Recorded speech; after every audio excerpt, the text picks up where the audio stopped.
remember Biden's COVID mandate? The one where federal workers were basically told to get the COVID vaccine or risk losing your job?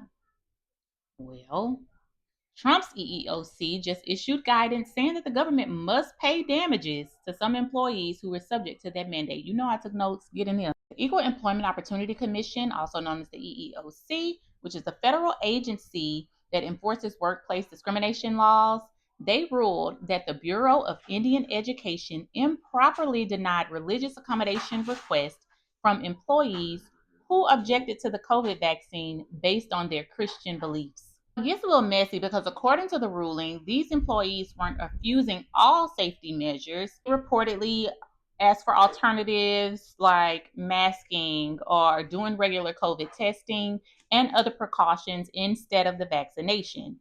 But the agency denied the request anyway. So the Bureau denied these requests because they said that allowing testing and masking would create safety risk and cost too much money. Except the EEOC said the agency couldn't actually prove that.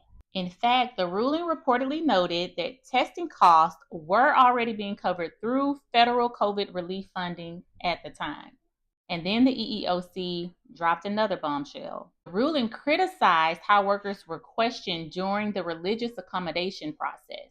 According to the EEOC, some of the questions came across as a gotcha style questioning, basically suggesting that the process looked less like a fair evaluation, more like an attempt to pressure employees into changing or defending their religious beliefs. And that's the part that matters under Title VII employment law. Title VII is a part of the Civil Rights Act, and it basically protects employees from workplace discrimination based on religion, race, sex, color, and national origin. And under Title VII, employers are generally required to reasonably accommodate sincerely held religious beliefs unless doing so creates an undue hardship for the employer.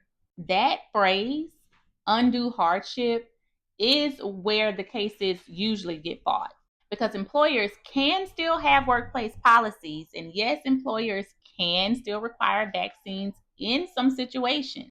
But if an employee requests a religious accommodation, the employer has to properly evaluate it. You can't just automatically deny requests without evidence.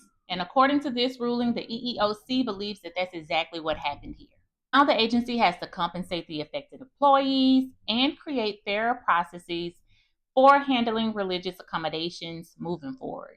I know what I think about this, but I want to hear what you think about it in the comments.